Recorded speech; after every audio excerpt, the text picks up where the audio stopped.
2007 में ये तीनों बहनें पुलिस के पास जाकर अपने बड़े भाई के खिलाफ उन तीनों का रेप करने के लिए पुलिस कंप्लेंट फाइल करती हैं। एक का नाम जीती पूनी था, दूसरी का कीरा पूनी और तीसरी का सलक्षणा पूनी था। तीनों रियल सिस्टर्स थे। ये तीनों पुलिस को बताते हैं कि उनका बड़ा भाई जिसका नाम मंजीत सिंह विर्क था, उसने उनका 1980 से लेकर 1985 तक शोषण किया था। मतलब 5 साल इनके साथ दरिंदगी करी गई थी। और सबसे खौफनाक बात तो ये है कि उस वक्त इनकी उम्र बस 15 से लेकर 9 साल के बीच में थी। मतलब जब ये नाबालिग थी तब इनके साथ शोषण किया गया था, और वो भी और किसी ने नहीं, इनके ही बड़े भाई ने।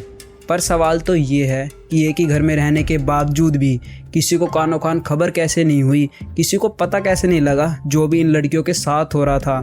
और ये भी नहीं कि एक ही दिन हुआ था, 5 साल तक इन्होंने वो दरिंदगी झेली थी, पर कभी किसी को कुछ पता नहीं चला। आखिर क्यों ये लड़कियां 5 साल तक मंजीत का शिकार बने रहे, और अब ऐसा क्या हो गया कि लगभग 25 साल बाद जाकर हिम्मत करके पूरी दुनिया को सच्चाई बताई जो भी इन 5 सालों में झेलना पड़ा था। यहाँ तक कि जब ये केस पूरी दुनिया के सामने आया तब ना ही इसके ऊपर सिर्फ फिल्में बनी, किताबें लिखी गई, यहाँ तक कि कनाडा को भी नया कानून लाना पड़ा था। और क्या 25 साल बाद पुलिस इन लड़कियों को इंसाफ दिला भी पाएगी? लिटरली ये केस सीरियसली दिल दहलाने वाला है। इस केस से हमको ये पता चलता है कि कैसे एक इंसान अपनी अंदर की भूख मिटाने के लिए सारे रिश्ते नाते भूल जाता है। सारे सवालों के जवाब जानने के लिए वीडियो में एंड तक बने रहना, और ऐसे ही ट्रू क्राइम वीडियोस के लिए चैनल को सब्सक्राइब कर लो। खुलेंगे केस के राज हिमांशु के साथ।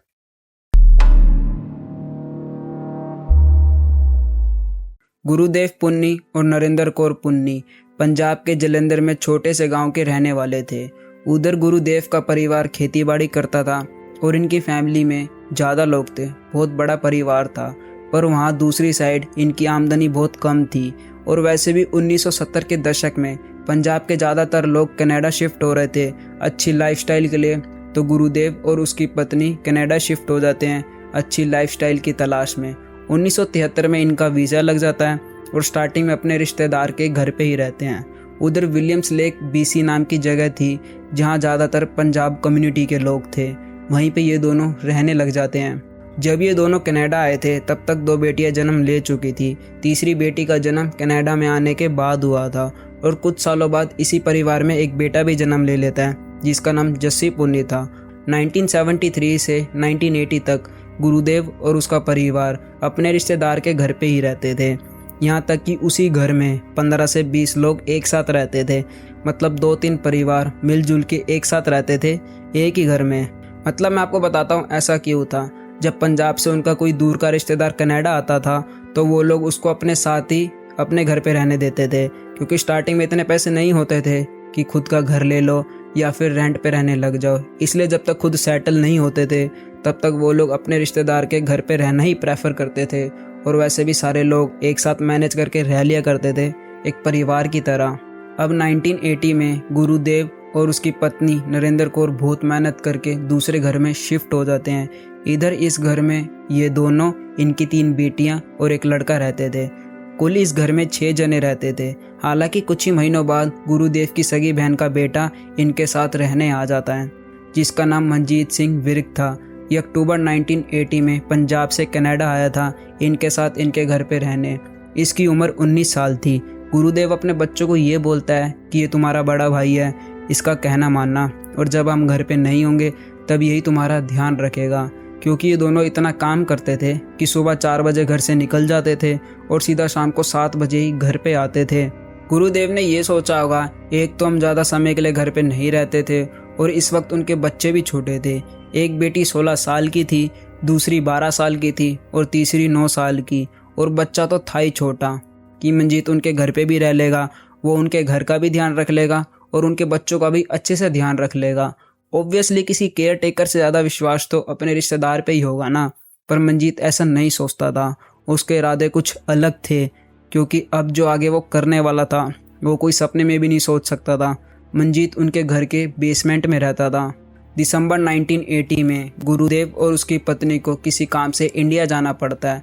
तब वो अपने बच्चों को ये बोल के जाते हैं कि हम किसी काम से भारत जा रहे हैं, कुछ ही दिनों में घर वापस आ जाएंगे। तब तक मंजीत ही तुम्हारा ध्यान रखेगा और तुम भी इसको ज़्यादा परेशान मत करना, इसका सारा कहना मानना। अब दोनों को भारत गए हुए कुछ दिन हो गए थे। तब एक रात मंजीत जीती पुन्नी के रूम में जाता है। जब वो सो रही होती है तब वो उसके पैर को हिला के अपने साथ बेसमेंट में चलने के लिए बोलता है। इस वक्त जीती पुन्नी बस 12 साल की थी। वो उसके इरादों से वाकिफ़ नहीं थी क्योंकि वो छोटी थी, उसको कुछ समझ नहीं आ रहा था। इस उम्र में कहीं पता चलता है कि सामने वाला क्या सोच रहा है, उसके क्या इरादे हैं। इसलिए वो भी बिना कुछ सोचे समझे उसके साथ उसके बेसमेंट में चली जाती है। अब कमरे में पहुंचते ही मंजीत जीती को गलत तरीके से छूने लग जाता है। वो ये भूल जाता है कि जीती उसके रिश्ते में क्या लगती थी, वो उसकी छोटी बहन थी। ये भूल कर उसको बेरहमी से रेप करने लग जाता है। वो सारी इंसानियत तक भूल जाता है। इस वक्त वो 12 साल की बच्ची को क्या ही समझ आ रहा होगा कि उसके साथ क्या हो गया। बस उसके दिल में सिर्फ दर्द और डर रह गया। खुद ही सोच के देखो, 12 साल की लड़की क्या ही कर पाएगी, कुछ नहीं। उसको तो ये भी समझ नहीं आ रहा होगा कि उसके साथ क्या हो गया। और ये तो सिर्फ एक बार तक सीमित नहीं रह गया। मंजीत आने वाले 5 सालों तक जीती के साथ ये सब कुछ करता है।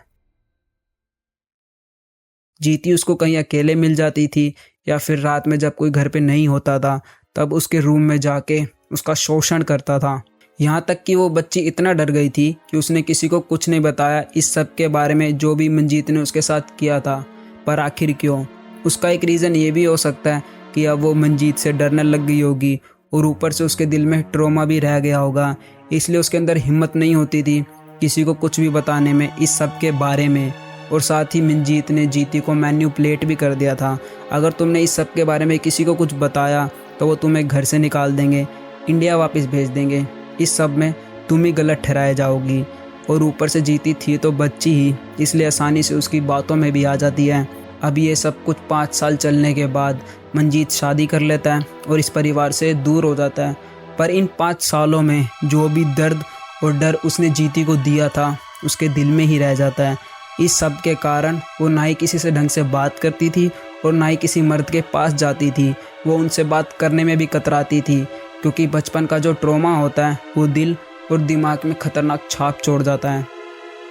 अब जीती पुन्नी जैसे जैसे बड़ी हो रही थी वो अपनी पास्ट लाइफ भुलाने की कोशिश कर रही थी और फाइनली वो अपनी लाइफ में आगे भी बढ़ जाती है।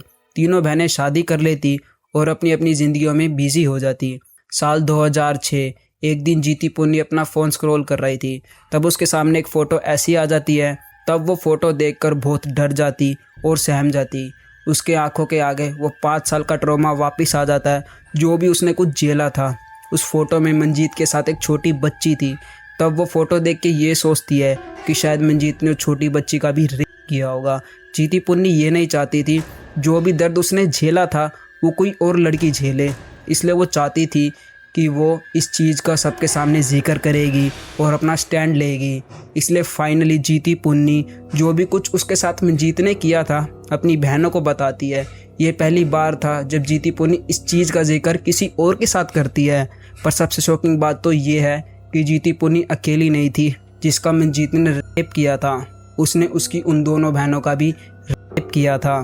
सीरियसली वो जानवर ही था। वो तीनों बहनें उसकी छोटी बहनें थी, पर उसके बावजूद वो तीनों का बारी बारी रेप करता था।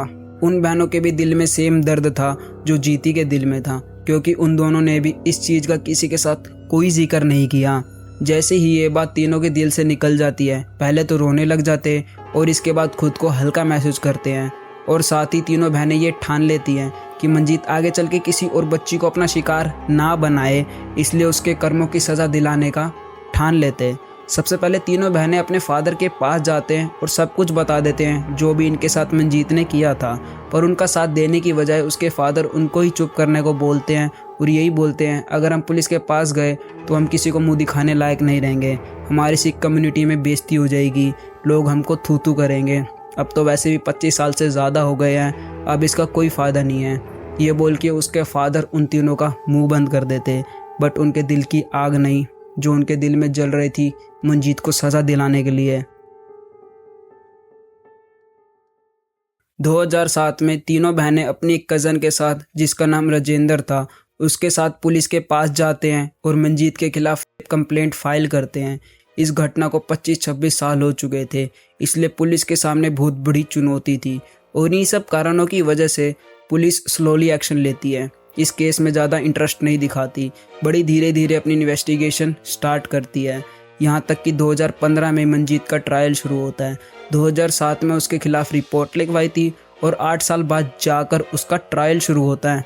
ऐसे ही साल पे साल बीतते रहते हैं, ट्रायल चलता रहता है, पर फाइनली 8 अप्रैल 2018 में जाकर जस्टिस सैंडर्स मंजीत के खिलाफ असोल्ट, इंटरकोर्स विदाउट कंसेंट और डिसेंट असोल्ट के चार्जेस लगाकर उसको दोषी माना जाता है। ये जजमेंट उन तीनों बहनों के हित में आता है। मंजीत कोर्ट में रेपिस्ट प्रूव हो जाता है, जो भी उसने 1980 से लेके 1985 में किया था इन तीनों बहनों के साथ, बट उसको कोई सज़ा नहीं मिलती एक कनाडा के कानून के चलते। उधर ये रूल था, अगर ट्रायल स्टार्ट होता है तो 30 महीने के अंदर ख़त्म हो जाना चाहिए, अगर ख़त्म नहीं होता है तो केस खारिज हो जाता है। और वैसे भी इस केस में तो 7 साल से ज़्यादा हो गए थे। 2011 में ट्रायल स्टार्ट हुआ था और 2018 में जाकर ख़त्म हुआ था। जजमेंट आते आते इस केस में 84 महीने से ज़्यादा हो गए थे, इसलिए जज भी कुछ नहीं कर सकते थे। इस कारण केस खारिज हो जाता है।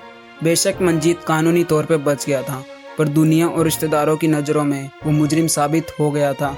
तीनों बहनों के साथ जो भी कुछ हुआ था उसके बारे में वो बुक भी लिखते हैं, यहाँ तक कि मूवी भी बनाई जाती है। अब ये केस कनाडा तक ही सीमित नहीं रह गया था, पूरी दुनिया तक उन्होंने अपनी आवाज़ पहुँचाई। साथ ही कनाडा का 30 महीने वाला रूल भी चेंज हो जाता है, ताकि आगे चल के मंजीत जैसा मुजरिम कानून से ना बच जाए। इसी के साथ ये केस यहीं समाप्त होता है। मेरे पास तो कुछ वर्ड्स नहीं है इस केस के बारे में, पर आपका क्या कहना है कमेंट करके ज़रूर बताना। Thanks for watching, signing off.